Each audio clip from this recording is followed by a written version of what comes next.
안녕하세요. 우르시누스의 하이델베르크 요리문답 해설. 오늘은 제 5계명을 다루는 제 39주일 첫 번째 영상 진행해 보도록 하겠습니다. 104문 제 5계명에서는 하나님께서 무엇을 요구하십니까?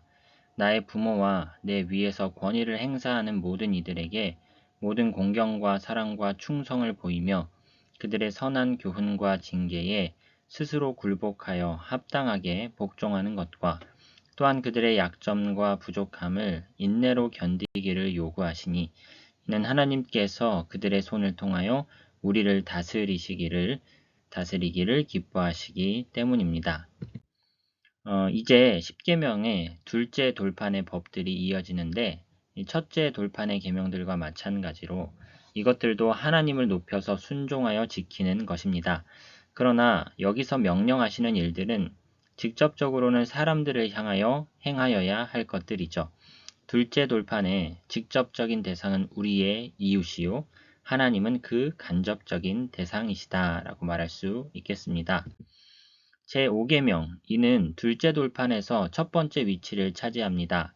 이것이 둘째 돌판에 속하는 다른 모든 계명들의 기초여 원인이기 때문이다 라고 우르시누스는 설명을 합니다. 또한 그 계명들을 순종하게 만드는 띠이다 라고 제5계명이 둘째 돌판에서 가장 처음에 언급된 이유를 설명해 주고 있습니다.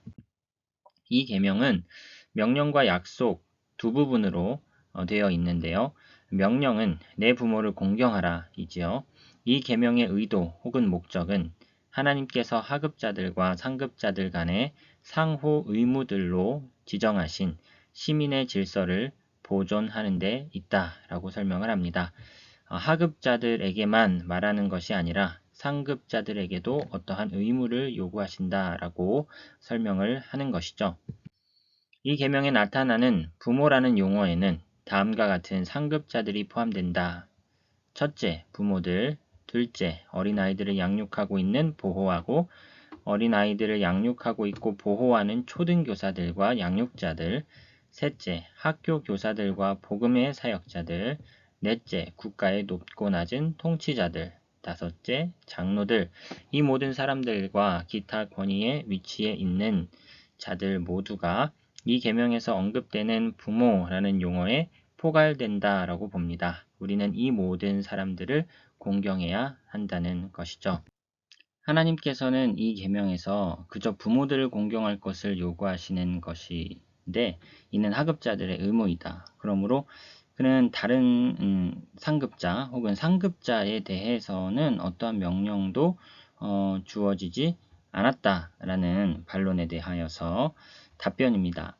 하나님께서 부모들이 공경받아야 할 것을 명령하셨으니 또한 권위의 위치에 있는 모든 자들에게 주어지는 의무들에 대해서도 명령하고 계시다. 그러니까 상급자에게도 분명한 의무가 있음을 말씀하신다라고 설명을 하는데요. 권위의 위치에 있는 자들에게 이름을 주실 때에는 그것에 합당한 의무도 요구하시는 것이요. 따라서 하나님께서 그들이 공경받기를 바라신다면 그것은 곧 공경과 존경을 받기에 합당한 일들을 행하여야 할 것을 그들에게 요구하시는 것이기 때문이다. 또한 때때로 악인들이 권위의 위치에 올라가기도 하나 그들은 공경의 가치가 없는 자들이지만 직분과 그 직분을 부여받은 사람을 서로 구별해야 하며 그리하여 사람의 악행은 거부해야 하는 반면에 그럼에도 불구하고 그들의 직분은 존중할 수 있어야 한다라고 하면서 직분과 이 사람을 구별하여 순종할 것은 해야 된다라고 우리에게 설명해 주기도 합니다. 이 계명에 덧붙여진 약속은 다음과 같다. 너희 하나님 나 여호와가 내게 준 땅에서 내 생명이 길리라. 하나님께서 이 약속을 덧붙이신 목적은 우리에게 그렇게도 큰 은덕을 상급으로 제시하심으로써 이 계명에 순종할 마음을 촉발시키기 위함이겠죠. 부모를 공경하는 것이야말로 다음에 이어지는 모든 계명들에 대해 순종하도록 동기를 부여하는 하나의 준비 단계로서 아주 중요한 계명임을 다시금 강조해주고 있습니다. 하지만 현재의 존재 상태에 비참한 처지들이 연관되어 있으므로 오래 산다는 것 그다지 축복처럼 느껴지지 않을 수 있습니다. 하지만 장수가 축복처럼 보이지 않는 것은 우발적인 요인에 의해서 그런 것이죠. 인생에 많은 비참과 고통이 있는 것이 사실이지만 장수한다는 것 그 자체는 큰 축복으로 보자. 이에 대해서는 다음과 같은 반론들을 또 제기할 수 있을 텐데요. 크나큰 악에 이 선한 것이 연관되어 있는 상태는 그것을 바라기보다는 오히려 생기기를 꺼리는 법이다. 그런데 장수가 큰 악과 연관되어 있다. 그러므로 이런 우발적인 조건 때문에 장수를 바라기보다는 오히려 꺼려야 할 것이다 라는 반론에 대하여 답변입니다. 선한 것에 악이 연관되어 있는 경우 그 연관된 악이 그 본래의 선한 것보다 더 클 경우에는 그것을 꺼리는 것이 마땅하겠죠. 그러나 하나님께서는 경건한 자들에게 장수와 관련하여 그들이 당하는 재난을 완화해 주실 것을 약속하시고 금생에서도 그의 축복들을 오랫동안 누리게 해 주실 것을 분명히 경건한 자들에게 약속하시죠. 또한 금생에서 끊임없이 하나님을 찬송하고 그에게 예배하는 일이 너무나도 가치 있는 축복이므로 이 땅에서 우리가 당하는 갖가지 재난들은 그 축복과 비교할 때 아무런 가치도 없는 것이다. 우리가 살면서 분명 어려운 일을 당하기는 하지만 하나님은 또한 경건한 자들에게 금생에서 누릴 수 있는 복도 여전히 베풀어 주시는 분이다 라는 것을 또한 부인할 수 없는 것이죠. 그러나 악인들과 불순종하는 자들도 장수의 복을 받는 경우가 많습니다. 그러므로 장수, 그것 경건한 자에게만 주어지는 축복 맞습니까? 라는 반론에 대하여 몇 가지 예외의 경우가 있다고 해서 일반적인 법칙을 뒤집어서는 안 된다. 대부분의 경우 악인들과 불순종하는 자들은 갑자기 일찍 망한다라는 일반적인 법칙들을 기억하자라는 것을 제시해 주고요. 또한 경건한 자들에게는 그들의 구원을 위하여 세상적인 축복이 베풀어지기도 한다라는 사실, 따라서 그것들은 하나님께서 그들에게 사랑을 베풀고 계신다는 증거들인 것이죠. 한편 그런 축복들이 불경건한 자들에게 베풀어지는 것은 부분적으로는 그들로 하여금 핑계의 여지가 없도록 하기 위함이다 라고 말하는데요. 하나님께서 불경건한 자들도 축복을 경험하게 하심으로 그들에게 여전히 회개할 것을 촉구하시는 것이다 라고 해석을 해 줍니다. 또한 부분적으로는 경건한 자들과 택한 자들이 그들과 함께 섞여서 이런 것들을 누리게 하시는 것이 하나님의 뜻이다 라고 설명해 볼 수 있겠습니다. 그러나 순종하는 경건한 자녀들 가운데 일찍 죽어서 장수의 복을 누리지 못하는 경우도 많지 않습니까? 그러므로 이 약속은 보편적인 약속이라 볼 수 없다라는 반론에 대하여 앞의 반론의 경우와 똑같이 이에 대해서도 우리는 몇 가지 예외의 경우들이 있다고 해서 일반적인 법칙의 힘이 무너지지 않는다라고 답변해야 하겠습니다. 경건한 자들은 대부분 이 약속의 진실성을 스스로 확증하고 경험하고 있다라고 우르시누스는 주장하고요.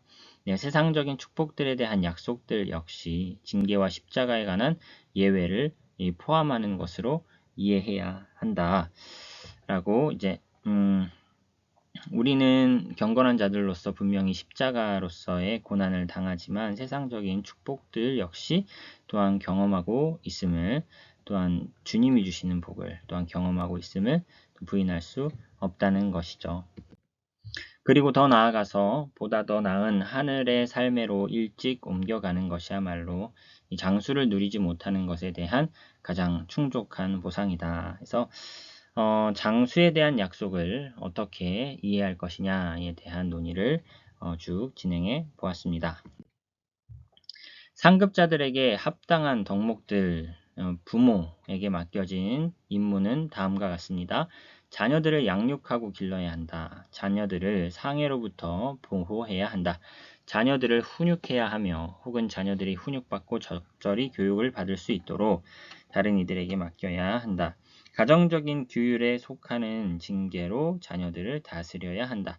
부모의 자리를 차지하는 초등교사는 양육자에게도 이와 동일한 임무가 맡겨져 있다라고 설명을 합니다.